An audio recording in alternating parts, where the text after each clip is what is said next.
MKA TV news. تو میں سارے ذمہ داران کو مبارکباد دیتا ہوں اور بالخصوص جناب محمد حبیب الدین صاحب کا کو مبارکباد دیتا ہوں اور محمد عاطف صاحب کو بھی مبارکباد دیتا ہوں، محمد عارف الدین صاحب کو اور آپ کے محلے کے ویلفیئر سوسائٹی کے سارے اراکین کو، کیونکہ ابھی اذان ہوئی ہے اور جماعت بھی ہوگی 10-15 منٹ میں، تو میں زیادہ وقت نہیں لیتے ہوئے مختصراً یہی بات کہوں گا کہ نماز کی اہمیت کو ابھی مجھ سے بیشتر مقرر نے بیان کی ہے،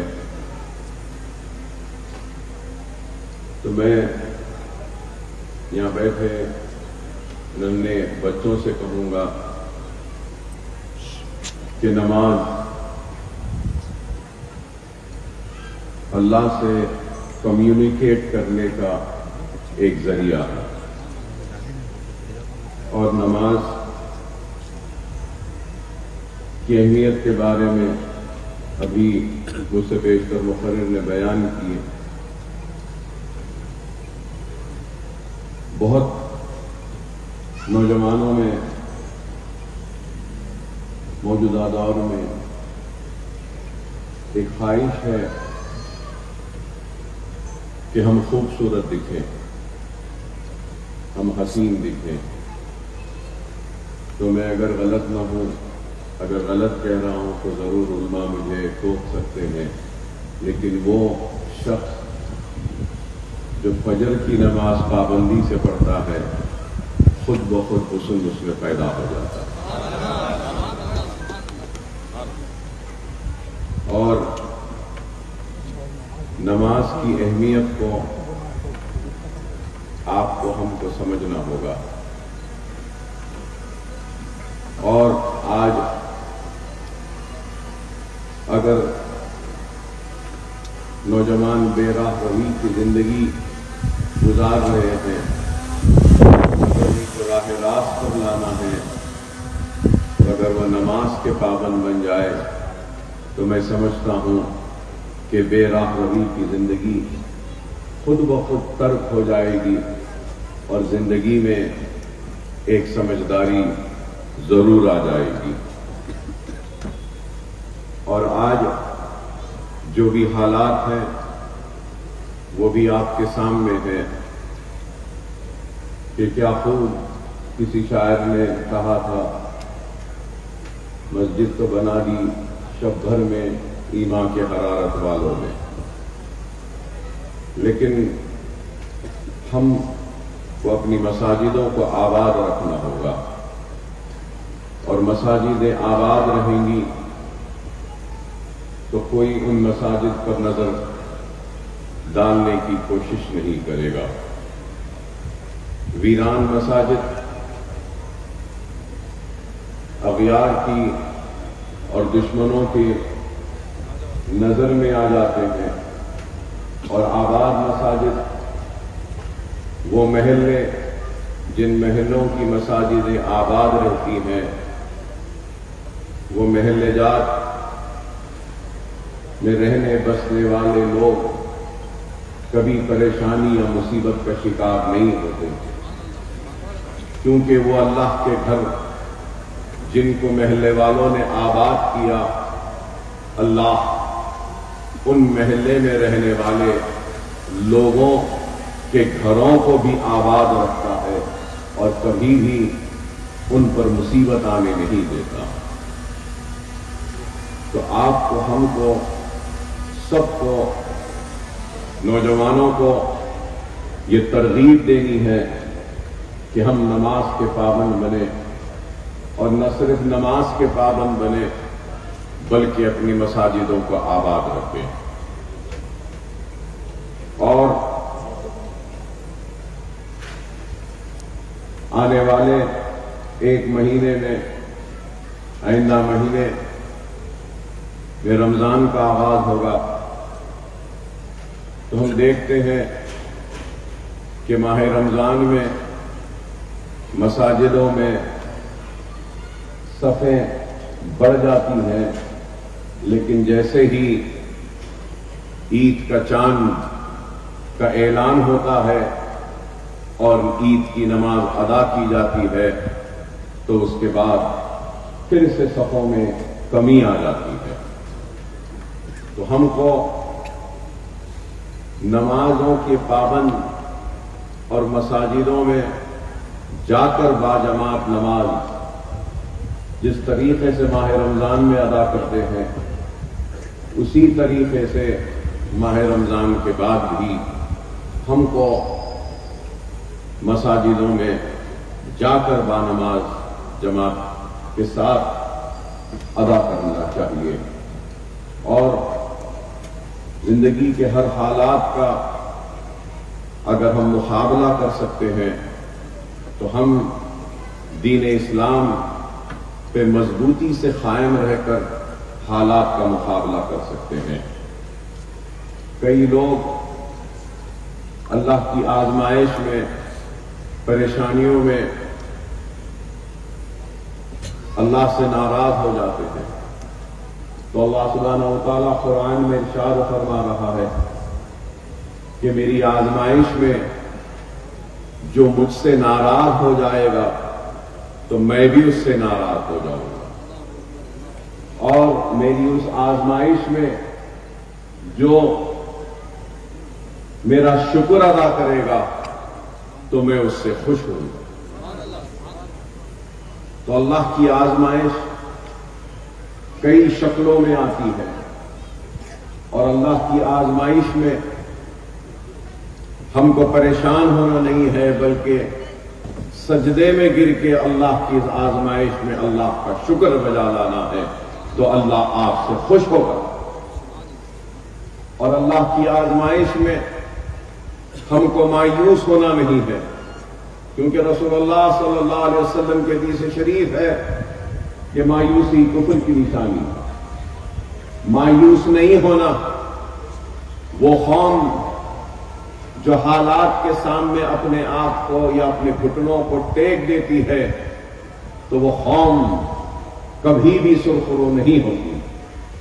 ہم کو نہ مایوس ہونا ہے نہ خائف ہونا ہے، بلکہ ہم کو اللہ کی رسی کو مضبوطی سے تھامے رہنا ہے اور اپنے ایمان پر قائم رہنا ہے۔ جب میں بات ایمان کی کرتا ہوں تو ایمان کا مطلب کیا ہے؟ ایمان کا مطلب ہے زوال شکست، مطلب یہ کہ شکست کو زوال دو تو وہی ایمان ہے۔ اور ایمان مضبوط کس سے ہوتا ہے؟ ایمان کی مضبوطی کلمے سے آتی ہے، ایمان کی مضبوطی نماز سے آتی ہے، ایمان کی مضبوطی قرآن کی تلاوت سے آتی ہے، ایمان کی مضبوطی سنت رسول اللہ پر عمل پیرا ہونے سے آتی ہے۔ اپنے ایمان کو مضبوط رکھو، اور دنیا کی محبت کو دل میں بسنے نہ دو۔ اگر دل میں کوئی چیز کو بسانا ہے یا فکر کرنی ہے تو اپنی آخرت کی فکر کرو۔ ابھی اذان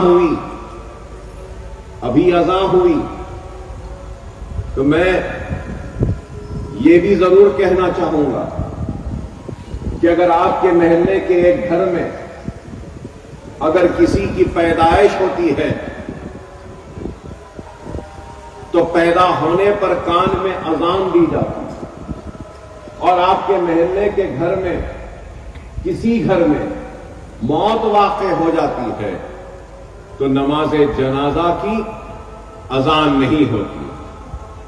پیدا ہونے پر کان میں اذان نماز جنازہ کی اذان نہیں، تو اللہ یہ بتا رہا ہے پیدا ہونے پر کہ کان میں اذان دلوا کر کہ جتنا وقت اذان کے ہونے میں اور جماعت کے ٹھہرنے میں ہے اتنا ہی وقت انسان کی زندگی اور موت میں. تو ہم کو اس بات کی فکر کرنی ہے تو وہ فکر اپنی آخرت کی کرنی ہے.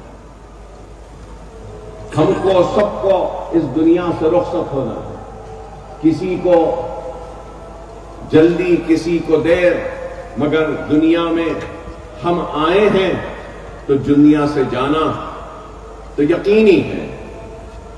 تو یہ دنیا میں ہمارا قیام عارضی ہے اور یہ دنیا ایک قید خانہ ہے، اور اس دنیا کے عارضی قیام میں جو کامیاب ہوگا تو اس کو آخرت میں اور اپنے مستقل قیام میں اس کا اجر ملے گا، اور دنیا کے اعمال ہی اس کے ساتھ جائیں گے، اور وہ اعمال یا تو اس کو جہنم کی آگ میں ڈالیں گے، دوزخ میں ڈالیں گے، یا تو پھر وہ اعمال اس کو جنت میں لے جائیں گے. تو ہم کو دنیا کی محبت نہیں، اپنی آخرت کی فکر کرنی چاہیے. اور آج اگر ہم مصیبتوں کا شکار ہیں، مسائل کا شکار ہیں، یا آزمائش میں گھرے ہوئے ہیں، تو اس کی وجہ غیروں پر تنقید یا الزام یا تہمت لگانے سے پہلے ہم کو سب سے پہلے اپنے گریبان میں جھانک کر دیکھنا ہے کہ ہم سے کیا خطائیں ہوئی ہیں، ہم سے کیا غلطیاں ہوئی ہیں جس کی وجہ سے اللہ ہم سے ناراض ہے. اگر ہم اپنے غلطیوں کو ڈھونڈ لیں گے، اپنی خطاؤں کو ڈھونڈ لیں گے اور اپنے روٹھے ہوئے اللہ کو منا لیں گے تو دنیا بھی مل جائے گی اور آخرت بھی مل جائے گی. دنیا بھی مل جائے گی، آخرت بھی مل جائے گی. آج لوگ بار بار یہ بات کہتے ہیں کہ ہم اقلیت ہیں، اقلیت ہیں. ہاں بے شک ہم اقلیت ہیں، تعداد میں کم ہے، لیکن تعداد میں صرف آج ہی کم نہیں، 1000 برس پہلے بھی تعداد میں کم تھے. صلاح الدین ایوبی نے جب بیت المقدس پر قبضہ کرنے کی کوشش کی اور بیت المقدس کو حاصل کر لیا، تب بھی تعداد کم تھی. میدان بدر میں بھی تعداد کم تھی، لیکن کیا بات تھی کہ تعداد کم رہنے کے باوجود بھی بدر میں کامیابی ملی، اور تعداد کم ہونے کے بعد بھی جنگ صلیب میں ہم کامیاب ہوئے اور صلیبیوں کو شکست ہوئی. تو یہ وجہ یہی تھی کہ ایمان مضبوط تھا، ایمان مضبوط تھا. اور آج بھی ہم کو اپنے روٹھے ہوئے اللہ کو منانا ہوگا. اور اللہ کو ہم کیسے منا سکتے ہیں؟ اللہ کو ہم نماز کے پابند بن کے منا سکتے ہیں. اللہ کو ہم کیسے منا سکتے ہیں؟ سجدے میں گر کر، اپنے آنکھ سے اشک کو بہا کر، اپنے گناہوں کے توبہ کے ذریعے ہم اللہ کو منا سکتے ہیں.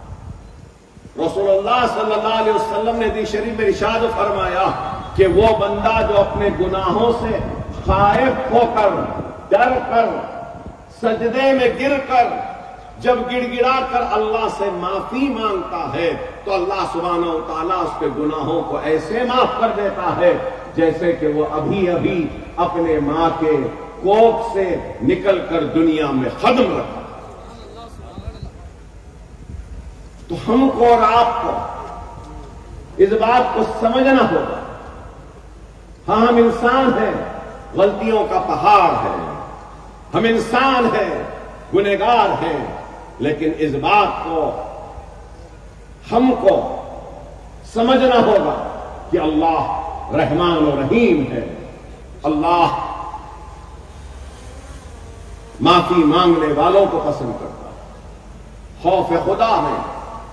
جب ایک انسان ڈر جاتا ہے تو ایسے اور توبہ کرتا ہے، اللہ کے سامنے اپنے گناہوں کے لیے وہ توبہ کرتا ہے تو اس کے گناہ ایسے معاف ہو جاتے ہیں جیسے کہ ایک درخت پہ سے سوکھے پتے جس طریقے سے جھڑ جاتے ہیں. تو خدا را نماز کے پابند بنو. اور قابل مبارکباد ہیں سارے لوگ، آپ کا محلہ، آپ کے ذمہ داران جو نونہالوں کو نماز کا پابند بنا رہے ہیں. حج کو لوگ جاتے ہیں، حج کو جانے کے بعد 40 دن نماز پڑھتے ہیں. 40 دن نماز کیوں پڑھتے ہیں؟ بڑے بڑے علماؤں نے 40 دن نماز پڑھنے کے لیے کہا ہے جب حج کو جاتے ہیں. وجہ کیا ہے اس کے پیچھے بھی کہ 40 دن اگر کوئی 5 وقت کی نماز پڑھے گا تو وہ بے نمازی بن جائے گا، نمازوں کا پابند بن جائے گا. اس لیے کہ تو آج آپ اور ہم کو اپنے روٹے ہوئے اللہ کو منانا ہوگا، اپنے گناہوں سے توبہ کرنا ہوگا، دنیا کی محبت کو مٹانا ہوگا اور آخرت کی فکر کرنی ہوگی. بے شک ہمارے پاس غربت ہے، اس بات سے انکار نہیں، لیکن یہ بھی ایک حقیقت ہے کہ اللہ نے نوازنے والوں کو نوازا بھی ہے تو ہمارے پاس دولت مند بھی ہے. میں یہ بات اس لیے کہہ رہا ہوں، گھر بنا ہے تو گھر کا پراپرٹی ٹیکس ہے. کاروبار کرتے ہیں تو کاروبار پر بھی ٹیکس ہے.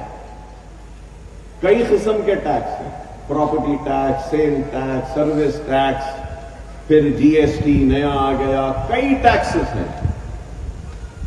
اور ایک انسان ہر ٹیکس کو برابر بھرتا ہے. پراپرٹی ٹیکس نہیں میاں بھر دو چپ، نہیں تو گھر ٹوٹ جائے گا. بزنس میں پروفٹ انکم ٹیکس فوراً بھر دو، نہیں تو جیل ہو جائے گی، سزا ہو جائے گی. جی ایس ٹی بھر دو فوراً ہو جائے گا. لیکن میرے پیارے دولت مند مسلمانوں، دنیا کا ٹیکس تو بھر رہے ہو، اللہ کی زکوٰۃ کا کیا ہے جو اللہ نے زکوٰۃ دینے کے لیے کہا.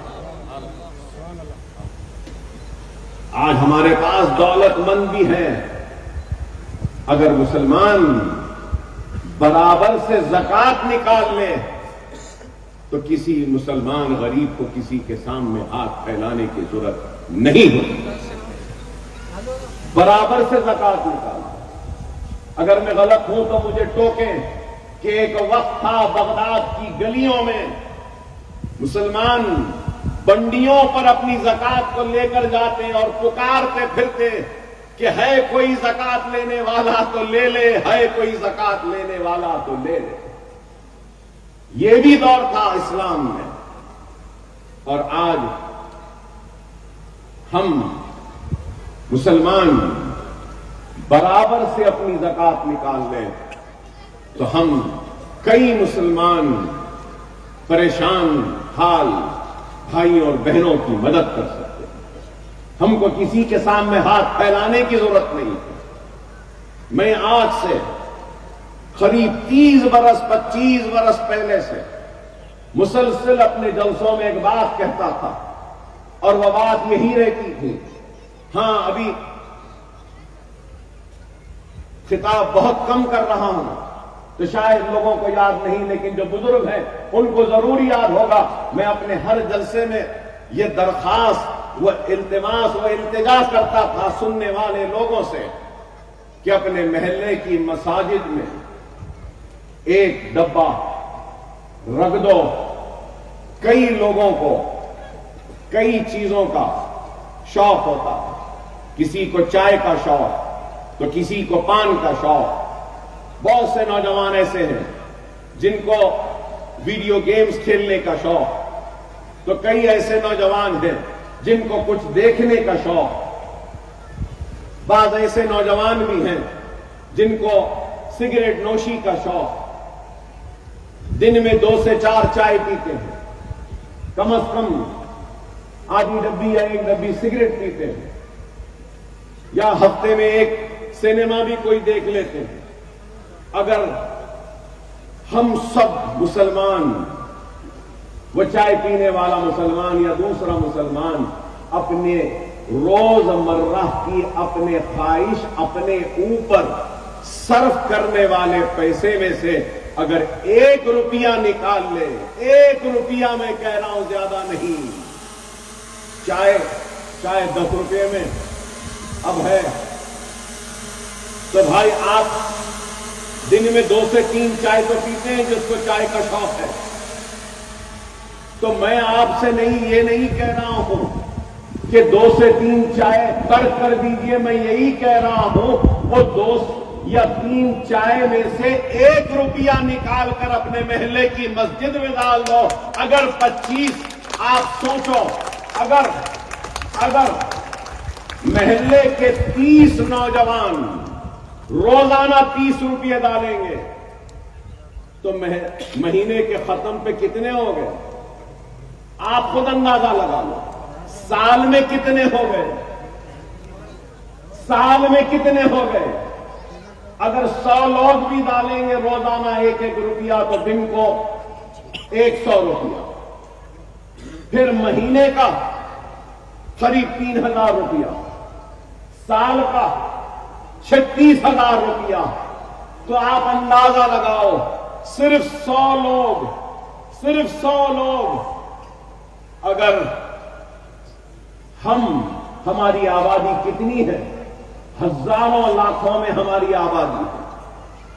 ہزاروں مسلمان اگر اس عمل پہ روزانہ عمل کریں گے تو ہم کو اللہ اس کے رسول پچھلے 20 گھنٹوں سے ہمارے پاس بہت سارے لوگ نہیں ہیں، مانگنے والے نہیں، بہت سارے لوگ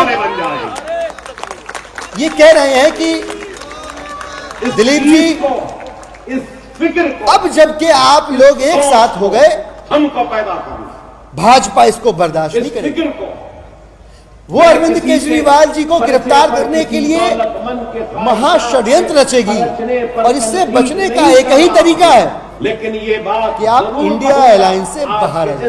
موقع کا اتنی گھبراہٹ ہے بھاجپا کو کہ اللہ نے دولت سے نوازا ہے کہ انڈیا الائنس سے باہر آنے کا دباؤ بنانے کے لیے اب وہ سی بی آئی کا بیسا استعمال کرنے پر تلے. سواری پر خرچ کیجیے، سی بی آئی کا نوٹس بھیج کر رسول اللہ نے بھی کہا ہے اروند کیجریوال جی کو، عام آدمی پارٹی کی سرکار کو ڈرانے دھمکانے والی Bharatiya Janata party C B آئی کا بھے دکھا کر آج مجھے معاف کریں، اروند کیجریوال جی کو، عام آدمی پارٹی کو انڈیا الائنس سے ہمارے باہر نکلوانے کا دباؤ بنانے والی بھارتیہ جنتا پارٹی کو سمجھنا پڑے گا.